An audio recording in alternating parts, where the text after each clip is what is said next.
आम आदमी पार्टी के विधायक और पूर्व मंत्री राजेंद्र पाल गौतम ने शुक्रवार को भारतीय राष्ट्रीय कांग्रेस आईएनसी में शामिल होकर दिल्ली की राजनीति में एक नई हलचल मचा दी। इस कदम से कांग्रेस को एक महत्वपूर्ण दलित नेता मिल गया है, जो सामाजिक न्याय और दलित अधिकारों के मुद्दों पर उनके कांग्रेस में शामिल होने से पार्टी को दिल्ली में अपने सामाजिक न्याय के एजेंडे को और मजबूती मिलेगी, जबकि आपके लिए यह एक बड़ा झटका माना जा रहा है। कांग्रेस में शामिल होते समय राजेंद्र पाल गौतम ने राहुल गांधी के नारे नफरत के बाजार में प्यार की दुकान का हवाला दिया, जिससे वे बहुत प्रभावित हुए।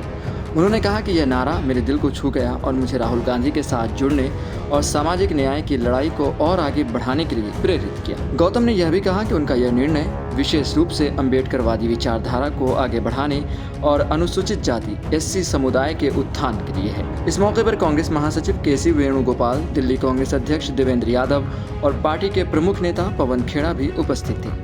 केसी वेणुगोपाल ने राजेंद्र पाल गौतम को पार्टी में स्वागत करते हुए कहा, गौतम जैसे अम्बेडकर समर्थक नेता का कांग्रेस में शामिल होना हमारे लिए गौरव का क्षण है और इससे हमारे सामाजिक न्याय के मिशन को नई ऊर्जा मिलेगी। राजेंद्र पाल गौतम 2014 में आम आदमी पार्टी में शामिल हुए थे और उन्होंने दिल्ली सरकार में समाज कल्याण मंत्री के रूप में महत्वपूर्ण भूमिका निभाई थी। गौतम के पास दिल्ली विश्वविद्यालय से कानून में स्नातक की डिग्री है और उन्होंने श्रम कानून और मानव संसाधन प्रबंधन में स्नातकोत्तर डिप्लोमा भी किया है।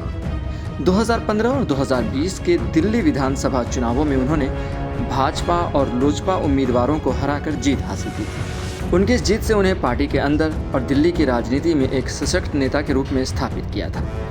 आप विधायक राजेश गुप्ता ने गौतम के कांग्रेस में शामिल होने पर प्रतिक्रिया देते हुए कहा कि मुझे राजेंद्र पाल गौतम के पार्टी छोड़ने का दुख है, लेकिन दिल्ली सरकार में उन्हें एससी समुदाय के लिए काम करने के कई अवसर मिले। उनके जाने से आगामी दिल्ली चुनावों पर कोई खास फर्क नहीं पड़ेगा।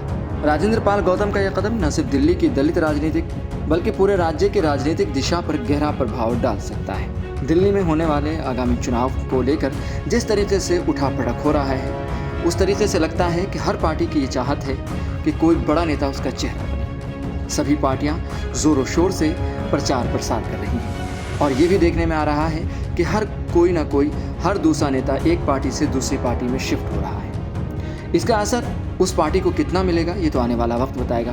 फिलहाल राजेंद्र पाल गौतम कांग्रेस में शामिल हो गए हैं। कांग्रेस में शामिल होने पर राजेंद्र पाल गौतम को कितना फायदा होता है, कांग्रेस को कितना फायदा होता है और वो जो एजेंडा है, एक खास एजेंडा जिसको मुद्दा बनाकर ये लोग एक दूसरे के साथ जुड़ रहे हैं, उस मुद्दे को कितना फायदा मिलेगा, ये अहमियत का हामिल है। लेकिन आने वाला वक्त बताएगा कि इन चीज़ों से सत्ता में क्या हलचल मचती है, सत्ता की गलियारों में कौन आगे बढ़ता है, कौन पीछे हटता है, ये देखना दिलचस्प होगा। लेकिन आप ऐसी ही खबरों के लिए देखते रहें सहारा समय का समय डिजिटल।